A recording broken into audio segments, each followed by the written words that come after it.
ABC. This is World News Tonight with Peter Jennings. Good evening. We begin tonight with abortion. The Supreme Court said today it's going to consider a critical abortion case this spring and may rule on it this summer, right in the middle of a presidential election. This is the issue. 1 out of every 4 women in the U.S. chooses to terminate her pregnancy. 1.5 million abortions a year. But state after state has made them increasingly difficult to get.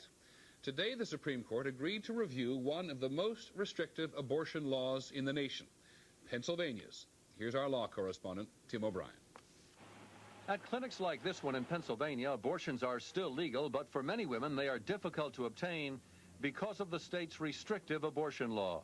It requires doctors to provide women with information about risks and alternatives to abortion. It imposes a 24-hour waiting period. If the woman is a juvenile, she must get the consent of a parent or a judge. If married, she must notify her husband. A federal appeals court upheld the restrictions, except spousal notification, which the lower court said could make abortion impossible for some women. Today, the Supreme Court agreed to consider the constitutionality of each restriction. All sides agree the Supreme Court could uphold the Pennsylvania abortion law without overruling Roe v. Wade. In fact, the pattern at the court has been to give the states growing authority to restrict abortion, but no authority to prohibit it. Pennsylvania's Attorney General will defend the law this April in the Supreme Court. The woman still has a right to an abortion. The state has a right, on the other hand, to pass reasonable, rational regulations dealing with the exercise of that right to abortion. That's what this case is all about. Opponents of the law fear other states will impose similar restrictions if the Supreme Court says yes to Pennsylvania.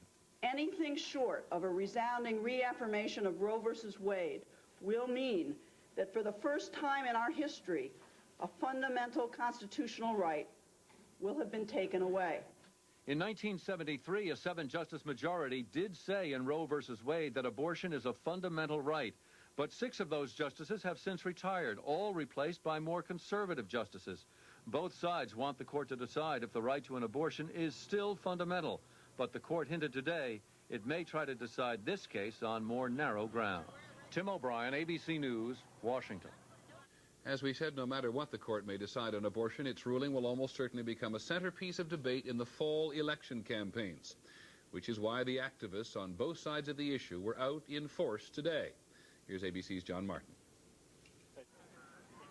They were clogging the streets of Washington today, trying to get America's attention.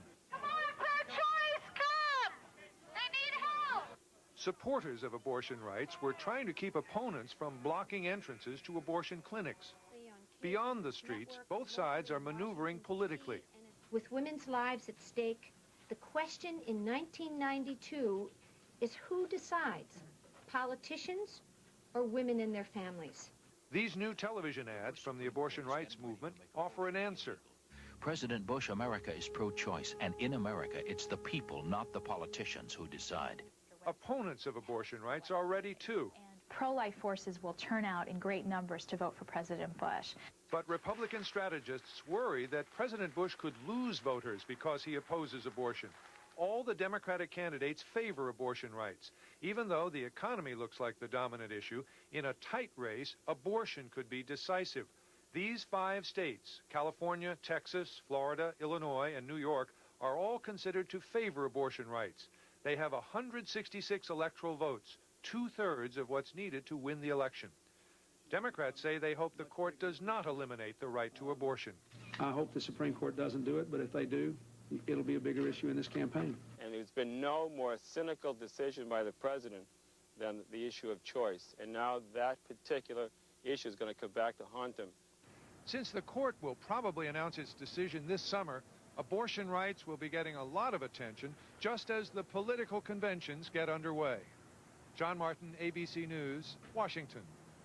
Later in the broadcast on tonight's American agenda, an abortion clinic that gives women options, including adoption. Also this evening, the after effects of war in the Iraqi city of Basra. And in a moment, the debate over how much more money is needed to give more children a head start. This is World News Tonight with Peter Jennings. Brought to you by Fancy Feast Gourmet Cat Food.